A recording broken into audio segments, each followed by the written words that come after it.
7. So today we're matching up our type 5 who is striving to feel detached. Their leadership style is known as the strategist. You might also see them called the observer. They really are focused on being self-sufficient. They don't need a lot from anybody else. They don't want to need a lot from anybody else, and they don't want anybody else to need a lot from them. They are really focused and good at managing their time, their resources, their energy. They tend to have pretty healthy boundaries. They're comfortable saying no if they feel like, hey, I've used up my energy for the day. And one of the things that we'll talk about with our fives is that, they may not necessarily have the energy to go to a team happy hour after one of our workshop sessions, or at a company offsite, or just a random Tuesday. Everybody's going to the place down the street, and that doesn't mean that they don't want to be invited. They still like to be asked, is what I hear anyway. It's just, hey, you know what? I'm done for the day, and I'm okay with that, but I do want to be asked. So that's what I hear from the fives. Now, on the other side, we have our type 8s who are striving to feel powerful. This is the power to produce a result, to make something happen, the just do it, Nike energy. We talk about each type kind of has a brand motto, and the type 5s is the more you know. What is that? The NBC, the more you know. Because they want the data, they want the information. We'll talk more about that in just a minute. But our type 8 is the action taker. Just do it. Just jump in. Just do it. They are focused on being in control or not being taken advantage of. And this doesn't mean that they can't be led. I think this is a common misconception. This just means that I want to be in control, and that I need to respect the person who I'm being led by. I need to trust the team around me, the people around me. And that way, I feel in control. I don't feel like I'm going to be taken advantage of, because I trust my leader. I trust my team. And so that's what we're kind of talking about. And so that is one of the reasons why 8s value that brutal honesty. They would rather disagree with you, and or you disagree with them, but they at least want to know where you stand, even if they don't agree, even if they don't want to do what you want to do. But 8s need that, because otherwise, if you just smile and nod, but you're thinking something else, and then they find out that you said something else behind their back that was different than what you said in the meeting, that deteriorates that trust. And then that goes back to that, I don't know that I feel in control. I can't trust the people. Am I vulnerable of being taken advantage of? And am I in a vulnerable position? So that's one of the reasons why that brutal honesty means so much to an 8, because they can they feel a little bit more in control. Our type 8 leadership style is known as the commander. And they really have probably in a lot of Enneagram books, they will say that they have the highest energy, the most energy out of all types, even the 7s that you might think have a lot of energy. 8s just have this push, this drive. And next week, we're going to be, I think next week, I'm going to be releasing an episode with one of our coaches and facilitators, Demetrius Parker, who you have heard from before, where we are looking at all of those assertive types, the 3, the 7, and the 8. So we'll get into more of the 8s a little bit later. But that's the groundwork. The reason why they can get confused with one another is, one, if you have an introverted 8, they may also kind of sit back and take things in before they jump into action. And so that might look like the observation tendencies of the type 5. So that might be one reason.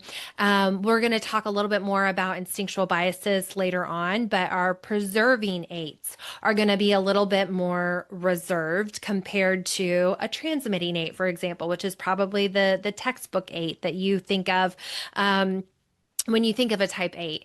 And so that preserving 8 can have a lot of maybe behaviors similar to the type 5. So that can be another reason why you might be stuck between am I this or am I that?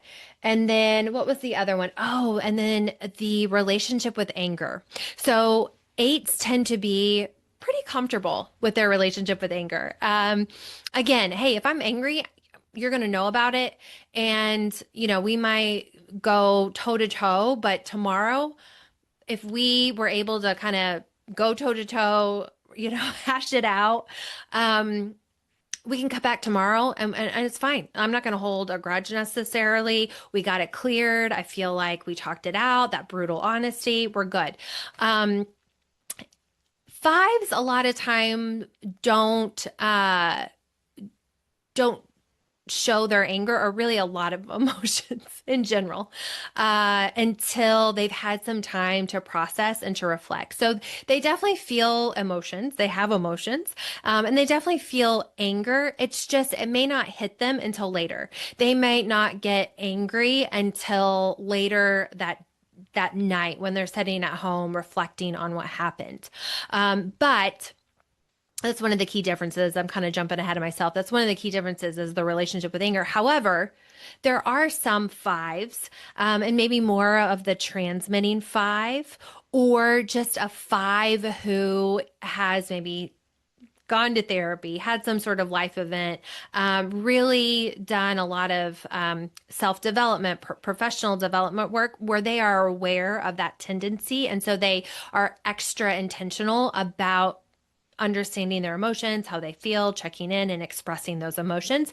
And so a five who has done that might be more comfortable expressing anger and they might end up looking like that type 8. So those are some reasons why they get confused. Now, before we jump into the coworker part, real quick, if you are struggling between these two, one thing to think about is how much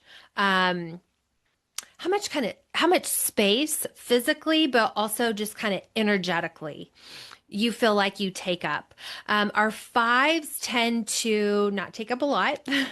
They're sitting, they're still, they're observing, they're collecting the information, they're analyzing the data, they're thinking things through, and they're not, that energy isn't being pushed out. They're pulling it inward.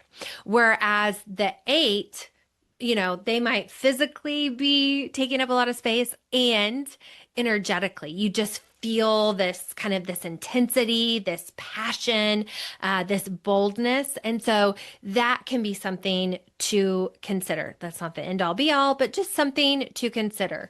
The other thing to consider is, and we want to be careful, but each one has some place where they lean to. And this is around decision making. A 5 is going to collect all the information. They're going to research some more. They're going to make a pros and cons list. They're going to think about things. They're going to do a lot of thinking. Okay. And they will eventually take action.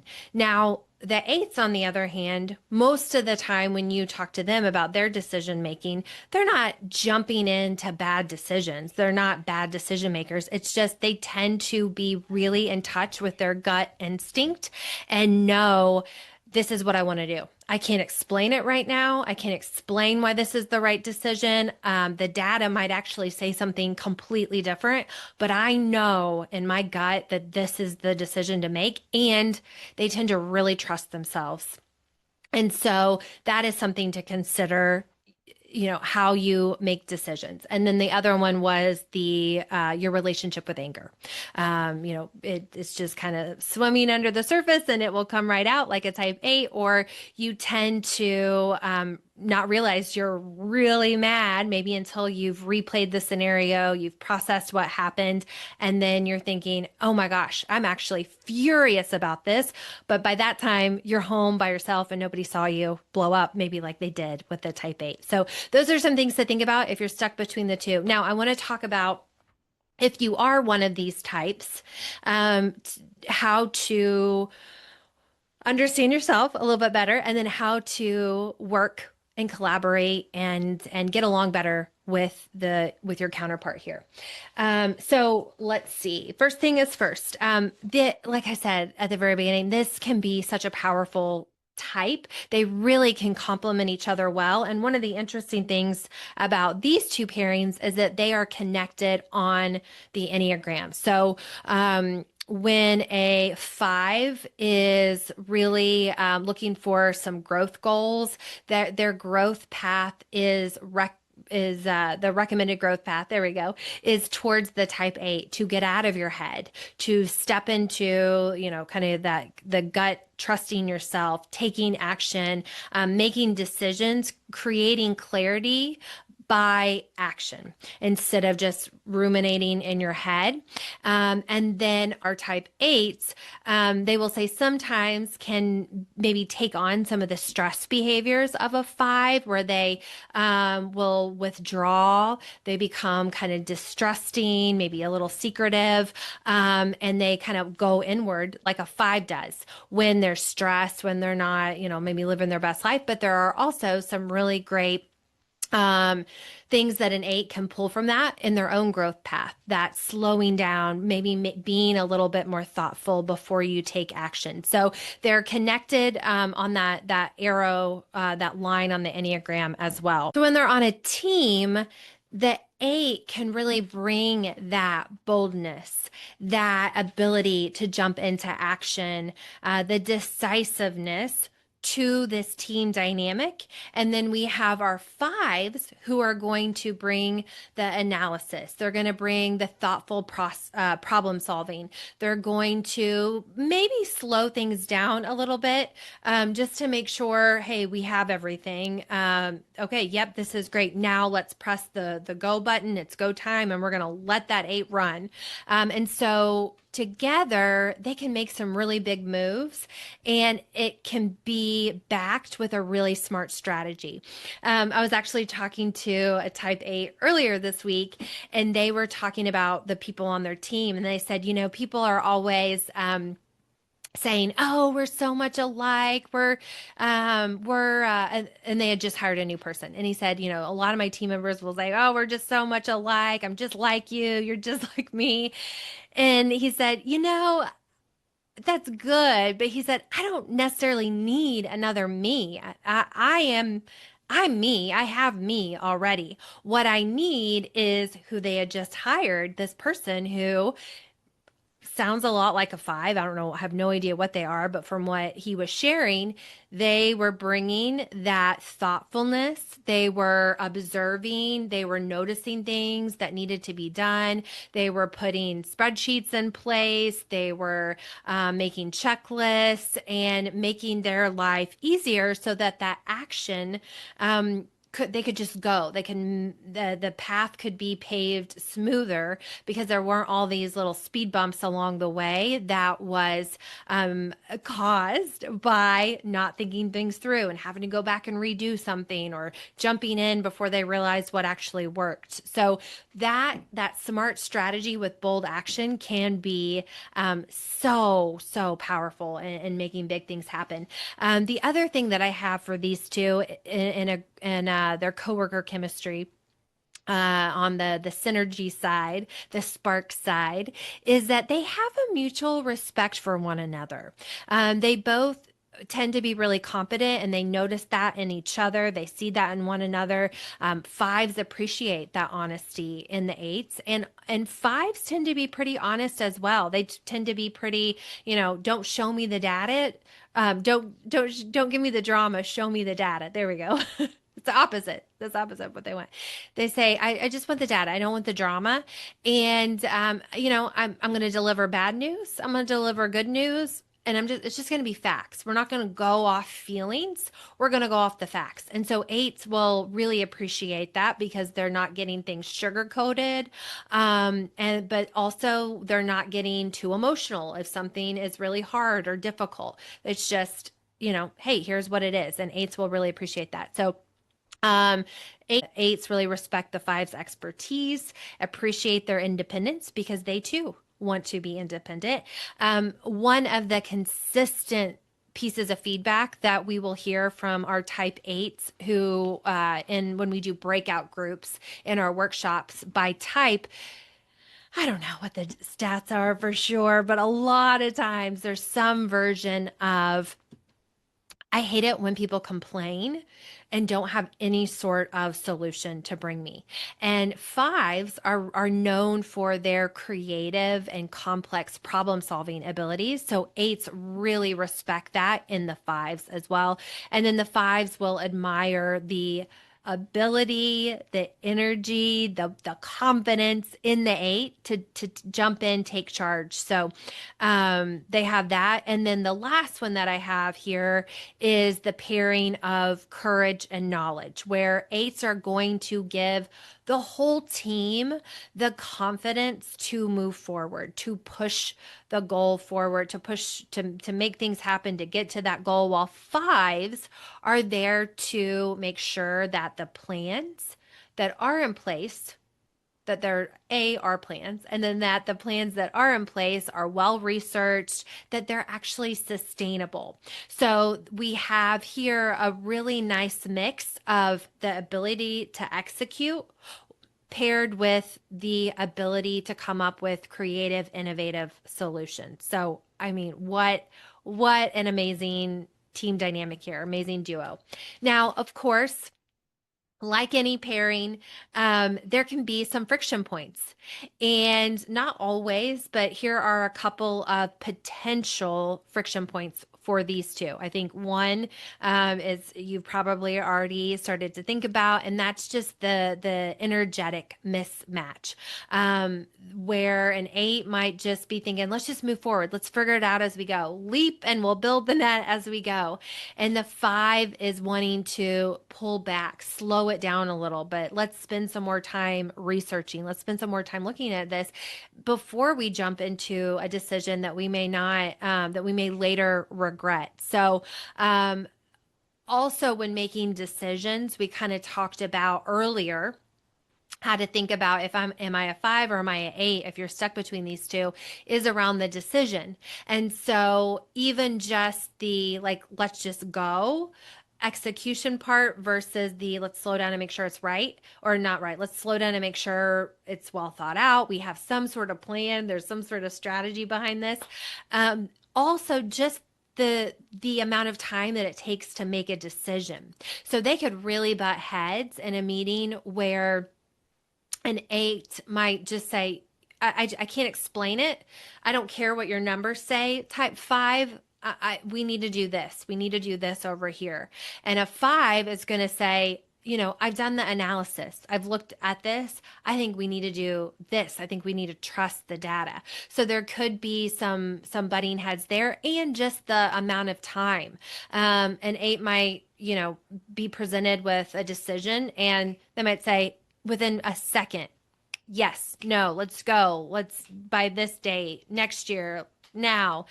And a five, when they're presented with a decision, they might say, you know what, let me think about this a little bit. I need some time to process. And so that slow decision making might feel frustrating to the type eight, but also a five might be frustrated and see the eight as really impulsive. So it makes sense. Knowing what we know about these two types, that potential friction point makes sense.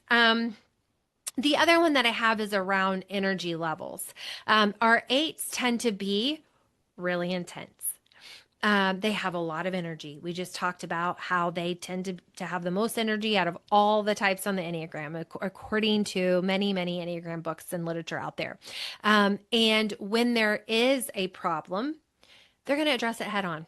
Hey, we don't need to dance around this. Let's just, talk about it right now. I have the energy. Eights always have the energy for it.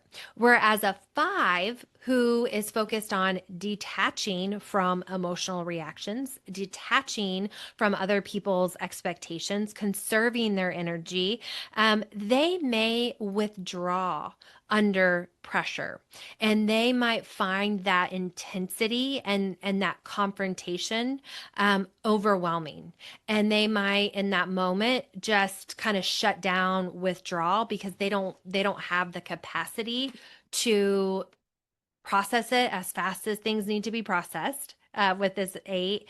And then just the amount of emotional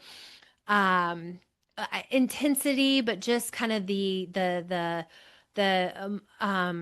gosh, what I'm lost for words, but the just the emotional impact. Um, they don't it can be just very overwhelming. And so the eights, though, on the other hand, can experience that reaction from a five as stonewalling, as dismissive. And it can cause, I mean, potentially hurt if depending on, how they feel. They can feel not valued. They can feel frustrated, and that goes back to that, hey, I really value that direct honesty. Let's go toe to toe. Let's figure it out right here and right now. And they just might be overwhelming. Sometimes a type five is like, I don't even know yet how I'm feeling about this situation. I need to process it. But for an eight, it can feel like, oh my gosh, they don't care about me, or now I'm unsure of where we stand. I don't know, can I trust this person right now? And that can kind of feel like I'm losing control. I'm not in control of this situation, of this relationship, of this dynamic at this moment. So there's definitely that. An eight might feel stonewalled, while a five might feel overwhelmed and withdraw. And then the other one is around control and autonomy.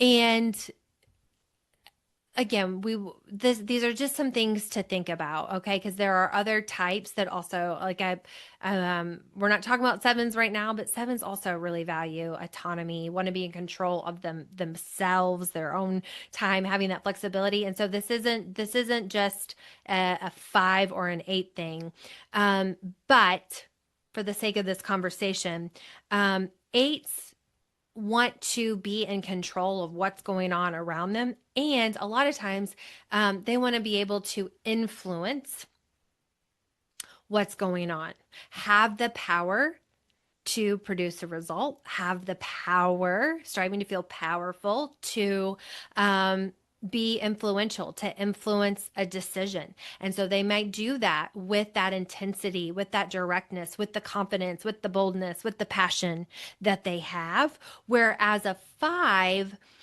is more about that independence. Like, I'm going to take this piece of my project and I'm going to go over here and work on it. And I would really love it if you didn't bother me.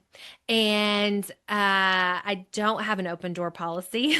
So, don't come busting in on me unless we have a time set up. Don't pepper me with questions over Slack. Don't include me in the group chat and expect me to, share 15 memes a day. I might end up deleting myself from that group chat is what a five might think, because they value that. I want to be left alone. I can be a team player, absolutely, but I want my privacy and I want my independence. So, without healthy boundaries and a discussion about from both sides here, an eight might feel shut out. They might feel, again, like, oh my gosh, they're stonewalling, they're dismissing me. I'm being shut out over here. Whereas a five might feel intruded on, because as soon as an eight has a question, I'm going to go ask. I'm going to get that answer right now. As soon as I have an idea, I'm going to go over here to talk to my five, and let's get it done. Let's go to it. Let's get to it. And so again, they both bring. We need both of these energies a lot of times on a team. And also we can see how when they're working with one another, it makes sense why there would potentially be some friction. Um, so some tips, just looking at the types by themselves, is that to tell an eight to slow down, I think is going to be really hard. They're going to say, I don't even think they want the slowing down, but they potentially could get to their goal faster if they did just take a pause and took in the full perspective, brought in the additional information, brought in the additional observations that the five had. And fives can really grow and make this dynamic even better by speaking up sooner, by jumping in with action when they do feel like they're ready, rather than having to look at one more thing. I just want to research one more thing. I want to analyze one more thing.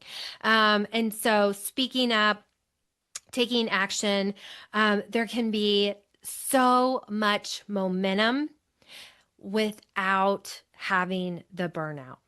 Now, when we're looking at the three instinctual biases, and again, if you're new here, we follow the awareness to action Enneagram approach, and I highly recommend looking into their approach to the Enneagram. We use their teaching here at Enneagram MBA, where they have the 9 types of strategy, striving to feel, and then they also have that other dimensions, instinctual biases, where we have 3 instinctual biases, which is really 3 flavors of each type. So I when I talk about it, it's like, okay, we have green is the color. So like that is the type, but then we also have mint green, we have jungle green, we have corduroy green, and so there's all these different shades underneath the green. So it's like we have the 8 and we can understand if somebody said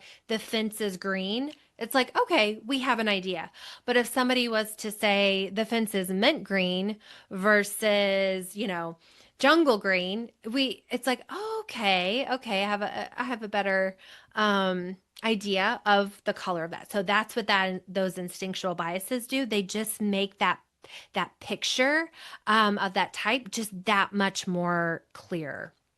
So it's kind of like the lenses at the eye doctor, where it's like, can you see this better or this better? And so the instinctual biases just adds a little bit of clarity. So when we're looking at instinctual bias in this case, we're going to look at our preserving 5 versus a preserving 8. And this is really important in the typing process, because what happens a lot of times is people might really resonate with a particular type's motives, core strategy. But then when they might read the text or get an assessment, take an assessment of some kind, sometimes it's more focused on the behavior, and those behaviors aren't something that they typically do. And a lot of times it's because their that instinctual bias is coloring how they express whatever their dominant type is. So let's say we have a preserving 5 and a preserving 8. Our preservers are, no surprise, focused on preserving resources, time, energy. And so, a preserving 5 is kind of like the ultimate 5. Like this is probably your textbook 5. And on the other spectrum, the preserving 8, this might be where they might present at times like a 5, but at the end of the day, that striving to feel powerful, that outward push of energy versus I'm going to withdraw and go within. They still have that. It's just expressed a little bit more conservatively, that some people might think looks more like a 5. So preserving 5 is going to withdraw to protect their resources, time, energy, knowledge, and they might be seen as really private, careful, probably economical. And then a preserving 8, they are really going to be focused on protecting their resources. So protecting their turf. And it's nuanced. You know what I mean? Like and they very well, again, those behaviors might be very similar, but am I withdrawing and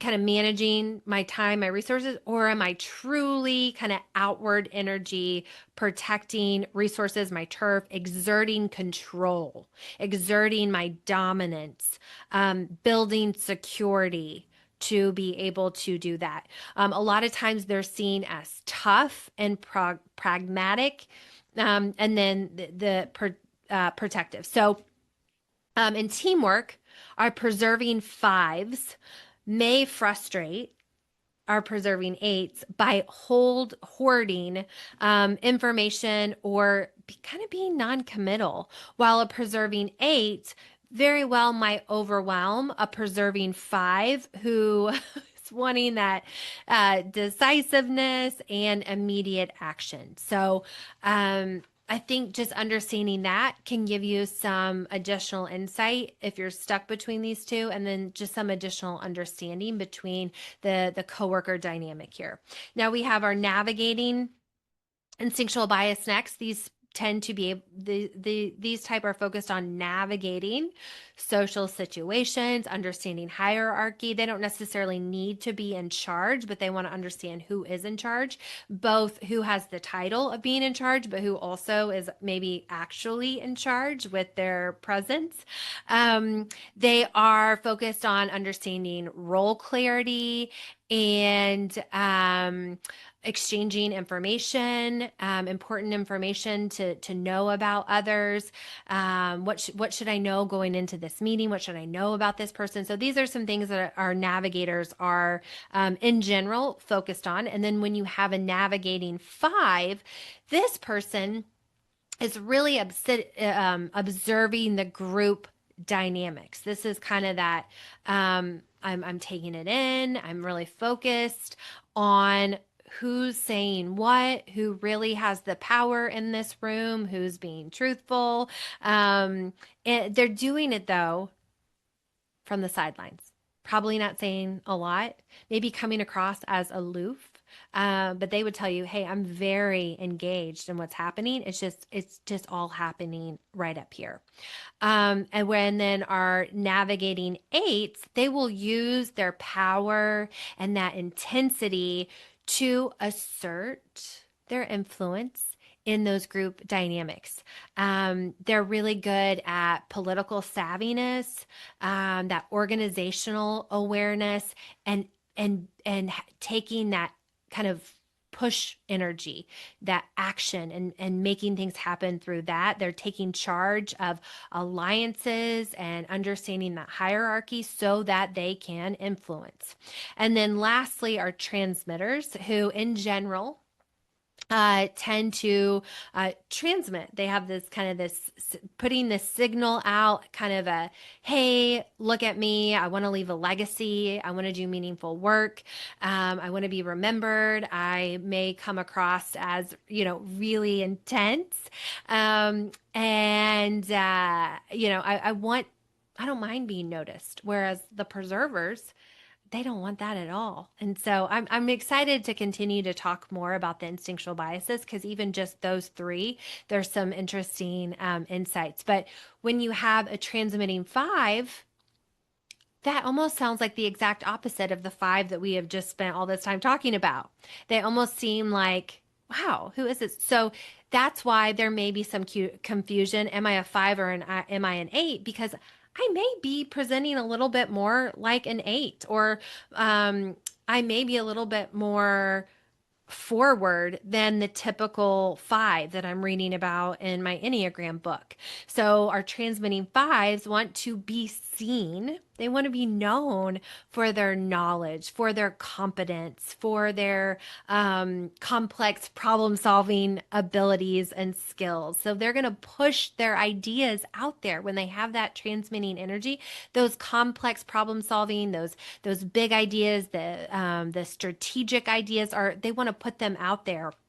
But they still might seem a little detached, maybe even a little eccentric, but there's still going to be a difference, especially when you're comparing a transmitting eight with a transmitting five. So a transmitting eight, it's kind of that textbook transmitting eight. So, I just described the transmitter. It probably had a lot of similar sounding qualities to the eight in general. So this is a lot of times that textbook type eight, that big, bold energy. They want to be big. They want to be bold. They want to be remembered. They don't want to be denied anything. They want to get their way. They know what they want, and nothing is going to get in their way from getting it. They will push out their energy. They're going to be really charismatic, really charming, and probably really intense as well. So you can kind of see, even with the transmitting the two types, the five might feel a little overshadowed. It's like, hey, I want to be recognized for my contributions, but I'm over here getting outshadowed. Is that even a word? I don't know. Overshadowed by my transmitting eight teammate because they are even, that much more big and bold and out there. And so they're getting that attention. And so that can feel, there may be some resentment. The five might feel a little steamrolled there, while the eights might experience the fives as aloof, maybe even a little impractical in some of their innovative ideas and some of the things that they're putting out there. And eight might say, especially a transmitting eight, well, we have no idea if this is going to work or not. You're sitting all over here making all these models. Running all these scenarios, and we have no idea, and we just have to do it. Let's just do it. And so together though, these two can really make some big things happen, some big things happen. So with that, if you are struggling between these two, am I this or am I that? Just kind of think about that energy output. Are you pushing out most of the time, or are you maybe pulling inward? Your relationship with resources is another thing to understand. And even in the dynamic, how that can be really great. And then where there might be some friction within that. So the other thing to look at and to keep in mind is your relationship with resources. Eights a lot of time want to have the power, the control over those resources, and the fives tend to want to conserve them. And then, overlaying those instinctual biases can add another level of complexity, but also potentially clarity. Complexity doesn't necessarily mean complicated. It just means like there's more to it, right? Mint green is a little more complex than just green. And so it's just taking in more information. Now, of course, always reminding you that the whole intention of the Enneagram is not to become an expert on the types and the instinctual biases and the Enneagram tool in general. It is to use it as a tool to become more of an expert on yourself and your working relationships, the people at work that really matter to you. And so use this as that, knowing that of course there's going to be other things that make these two types a really great team, these two people a really great team, and potentially cause some friction. We always talk about birth order, childhood background, socioeconomic status growing up, and currently country of origin, culture, gender, race, all of these things will always play into that. But this is just giving us some sort of starting point. And I also think that this is always helpful to realize, oh my gosh, I have been looking at the world through this. I had no idea that somebody else was over here seeing it this way. And so the Enneagram just gives us that perspective. One thing that I was thinking of, actually just yesterday while I was running, was I get so mad when people don't stop at the stop sign and they like roll through it, and then they stop at the intersection and they end up, half their car is over the crosswalk. Well, when I'm running, especially when I'm running with my dog, I even get extra mad because I'm like, you could have hit my dog, And when I drive, I now have that perspective to make sure that I'm stopping before the stop sign, that I'm before I turn a certain way, I'm also checking the sidewalk. I mean, it makes sense. You just look at the road, you're not thinking about it necessarily looking at the sidewalk, but because I've been in both perspectives, I can see when I'm driving the perspective of the runner coming, and I want to be able to stop, or the potential for a runner to be there. And so, that's maybe a corny example, but that's kind of what we're doing as we learn about ourselves, but also learning about the other types is understanding, okay, I'm been over here driving this car, rolling through stop signs, not thinking there's a different, somebody else is having a pedestrian or runner experience over here. But when you're able to put yourself in the runner or the walker's perspective, even if you don't actually run or walk, but just start to think, oh yeah, what would that be like? About to go through a crosswalk and some car, rolls up. What would that be? Okay, how am I going to change my behavior next time? Or what am I going to pay more attention to that maybe wouldn't be natural? So that's what this does for us, is just help us come out of understand our own perspective, first of all, and then start to understand the perspective of other people. And of course, there's more perspectives than just the Enneagram, but that is a place to start. It's kind of like, gives us that place to get curious. Like Ted Lasso says, get curious, not judgmental, which is difficult to do at times. So with that, these are the type of conversations that we talk about inside of our workshop. So as you are wrapping up your year or looking to kick off the next year, which is kind of crazy that I'm even saying that, but we're about to 4 months away from the end of the year, depending on when you're listening to this, and starting a new one. So if these are things you want to bring to your team to help close out the year, celebrate, reflect, we can do that. If you're looking to use this as something to kick off a new year with understanding and empathy and goal setting, to set your team up for, productive, effective collaboration in the new year, we can also do that. So keep us in mind. And those options, the starter options, are over at enneagrammba.com. Thank you for listening. Thank you for being here. And I hope to see you in the next one.